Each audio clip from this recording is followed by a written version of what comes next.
क्या आप जानते हैं आपके न्यूबॉर्न बेबी के लिए विटामिन डी सप्लीमेंट क्यों ज़रूरी होता है?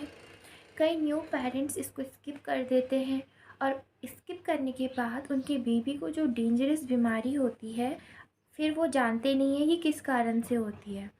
देखिए, जन्म के बाद जो न्यूबॉर्न बेबीज़ होते हैं, उनको विटामिन डी की डिफ़िशियंसी होती ही होती है।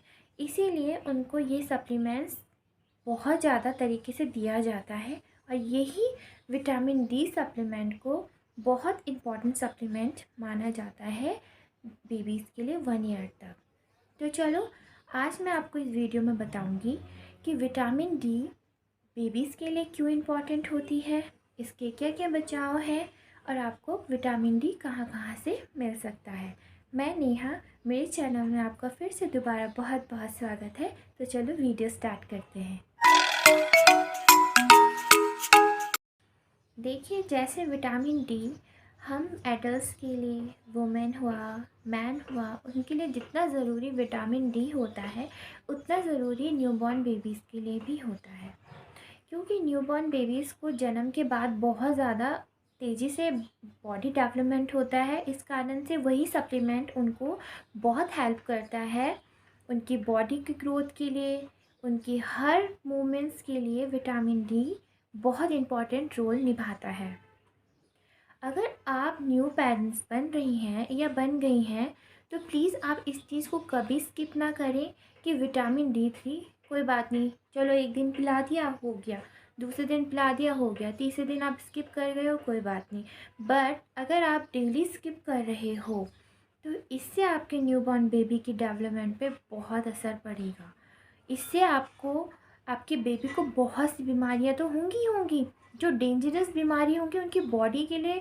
सबसे पहली बात तो उनकी टीथिंग प्रॉब्लम होगी, उनकी हड्डियों में कमज़ोरी आएगी। इसीलिए अपने बेबी को विटामिन डी की सप्लीमेंट्स ज़रूर देना ज़रूरी है। 1 ईयर तक ये सप्लीमेंट्स देना बहुत ज़रूरी है। तो विटामिन डी अगर जो न्यू पेरेंट्स नज़रअंदाज करेंगे तो उनकी बेबी के लिए ये जानलेवा भी साबित हो सकता है। देखिए, न्यूबॉर्न बेबीज़ की आप किसी भी हेल्थ को लेके हमेशा सीरियस रहिएगा। देखिए, नॉर्मल कभी ना लें, चाहे उनको बुखार हो, चाहे उन्हें जुकाम हो, कुछ भी उनकी बॉडी में उनको बीमारी होती है, देखिए ये नॉर्मल नहीं होती है। देखो, बेबीज़ को इतनी कैपेसिटी नहीं होती है कि वो उन चीज़ों को सह पाए। तो आपकी ज़िम्मेदारी ये बनती है कि आप जो बीमारी उनके शरीर में हो रही है छोटी छोटी, उन्हें नज़रअंदाज ना करें। जो भी बीमारी उनको हो रही है, अपने डॉक्टर के पास ज़रूर ले जाइए। क्योंकि 1 ईयर तक अपने बेबी को आप अपने अंडर डॉक्टर की ट्रीटमेंट में रखिएगा। इससे आपका बेबी तो बीमारियों से बहुत बचेगा ही बचेगा और आपको हर परेशानी से भी निजात मिली रहेगी। इसलिए अपने बेबी की बीमारियों को नॉर्मल ना लें। देखिए, कई लोग होते हैं नॉर्मल लेते हैं कि ये हर बेबी को होता है। देखिए, हर बेबी को होने का मतलब ये नहीं होता कि भाई उसको हुआ है तो मेरे बेबी को भी होगा। हर बेबी का जो बॉडी है वो सब अलग अलग होता है। सब बेबीज़ की बॉडी का डेवलपमेंट अलग अलग होता है, बीमारी भी अलग अलग होती है। तो ये न्यू पेरेंट्स की जिम्मेदारी होती है कि उनको कुछ भी बीमारी होती है वो सबसे पहले अपने डॉक्टर को दिखाएं। खुद अपने आप डॉक्टर ना बने।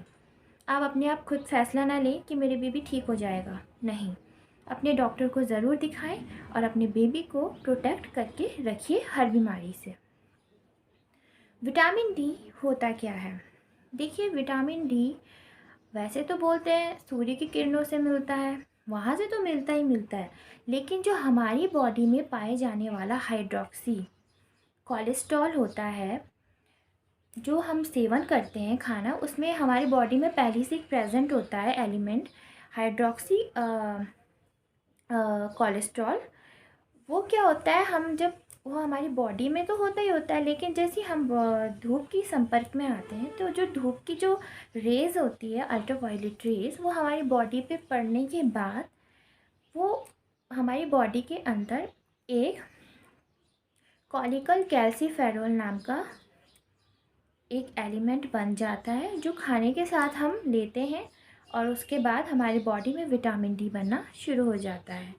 इसी को हम विटामिन डी बोलते हैं।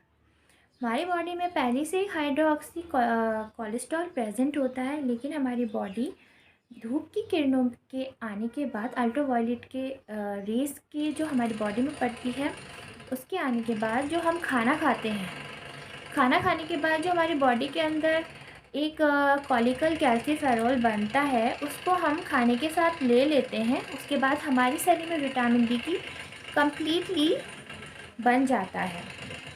इसी को हम विटामिन डी कहते हैं। क्यों ज़रूरी होता है न्यूबॉर्न बेबी को विटामिन डी का सप्लीमेंट देना? देखिए, विटामिन डी का सप्लीमेंट बहुत इम्पॉर्टेंट रोल निभाता है बॉडी डेवलपमेंट में। न्यूबॉर्न बेबीज़ की जो बॉडी होती है वो इतनी फास्टली ज़्यादा ग्रो करती है कि उनको हर चीज़ एकदम इफ़ेक्ट कर जाएगी। वो सप्लीमेंट उनके बॉडी में उनको ग्रोथ के लिए हेल्प करेगी। सबसे पहले तो ये हेल्प करेगी कि उनकी टीथिंग के लिए, उनके जो दांत आएंगे उनकी कैल्शियम की कमी पूरी करेगा, हड्डियों को मजबूत बनाएगा। दूसरा है किडनी, नर्वस सिस्टम को ठीक करने के लिए विटामिन डी बहुत इम्पॉर्टेंट रोल निभाता है। तीसरा है बॉडी के जो न्यूबॉर्न बेबीज़ के बॉडी के अंदर इंसुलिन की जो स्तर की जो मात्रा होती है उसको बैलेंस करके रखता है। ये बहुत इम्पॉर्टेंट रोल होता है विटामिन डी का। अगर आप विटामिन डी को स्किप कर रहे हैं, अगर आप विटामिन डी अपने बेबीज़ को नहीं दे रहे हैं, तो इससे आपके बेबी को कौन कौन सी बीमारी हो सकती है? सबसे पहले रिकेट्स हो जाएगा, दूसरे नंबर पे डायरिया हो जाएगा, तीसरे नंबर पे उनकी किडनी पर असर होगा, चौथे नंबर पे उनको लीवर की प्रॉब्लम हो जाएगी। जो ये सारे डेंजर साइन होते हैं, डेंजर बीमारियां होती हैं जिनसे उनका बॉडी का पूरा फंक्शनिंग होना है, वही उनका बॉडी फंक्शनिंग ख़राब हो जाएगा इसी डिफिशिएंसी से। इसीलिए विटामिन डी आप टाइम टू टाइम अपने बेबीज़ को देते रहिएगा। अब विटामिन डी के क्या क्या आहार होते हैं? देखिए, विटामिन डी के सप्लीमेंट्स इसलिए भी दिया जाता है क्योंकि माँ के दूध में पर्याप्त मात्रा में विटामिन डी उतना नहीं होता है। कम मात्रा में विटामिन डी होता है माँ के दूध में। बच्चा जो सॉलिड खाना लेता है उसमें भी विटामिन डी उतना ज़्यादा नहीं होता है, कम कम मात्रा में होता है। और सूरज की रोशनी में सबसे ज़्यादा विटामिन डी होता है। वो तब होता है जब हमारी बॉडी के अंदर हाइड्रोक्सी कोलेस्ट्रॉल प्रेजेंट होगा और कॉलिकल कैल्सीफेरॉल होगा। उस कारण से ही विटामिन डी हमारी बॉडी में बनेगा। तो हमेशा के लिए अपनी बेबी को विटामिन डी के सप्लीमेंट्स देते रहिएगा, क्योंकि आपके बेबी के लिए वो बहुत इंपॉर्टेंट सप्लीमेंट्स होता है 1 ईयर तक। 1 ईयर के बाद आप इसको ना दें, क्योंकि वो सॉलिड लेने लग जाएगा। उसके बाद उसको विटामिन डी हर खाने से, हर मिनरल से, हर वाटर से, हर चीज़ से उसे मिलना शुरू हो जाएगा। इसीलिए इसे 1 ईयर तक देते हैं। विटामिन डी का जो आप कहाँ कहाँ से ले सकते हैं? सबसे पहले देखिए, आहार बहुत ज़रूरी है। अगर आपके बेबी को विटामिन डी की कमी हो रही है 1 साल के बाद, अगर वो सॉलिड लेने शुरू कर रहा है, तो आप उसको सबसे पहले तो उसको ऐसा आहार दीजिए जिसमें सबसे ज़्यादा विटामिन डी होता है। पहले तो डेयरी प्रोडक्ट हो गया, दूसरा हो गया एग होता है। एग का जो येलो पार्ट होता है उसमें विटामिन डी बहुत ज़्यादा मात्रा में पाया जाता है। वो आप अपने बेबीज़ को दे सकते हो अगर वो सॉलिड लेने लग गया है। दूसरा है, आप अपने बेबी को धूप में रखें, क्योंकि धूप में रखने से आपके बेबी के शरीर के अंदर अल्ट्रावायलेट रेज जितना एब्जॉर्प्शन होगा उतना विटामिन डी उसकी बॉडी के अंदर बनेगा। ये नहीं कि आपने बेबी को आपने धूप में ही छोड़ दिया, नहीं।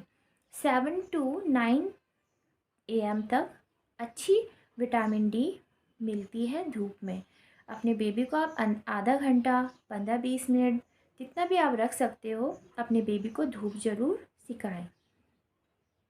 और माँ का दूध उसे देते रहें, क्योंकि माँ के दूध में भी विटामिन डी होता है, लेकिन कम मात्रा में होता है। लेकिन उसकी बॉडी में वो कमी पूरी हो जाएगी और उसकी बॉडी में विटामिन डी की कमी कभी नहीं होगी। कैसे आप विटामिन डी की सप्लीमेंट्स आप अपने बेबी को कैसे दें? देखिए, एक दिन में 1 ml 1 ml ड्रॉपर होता है, उसमें 1 ml ड्रॉपर में नाप कर आप अपने बेबी को 1 दिन में वो ड्रॉप देते रहें, विटामिन डी की ड्रॉप देते रहें।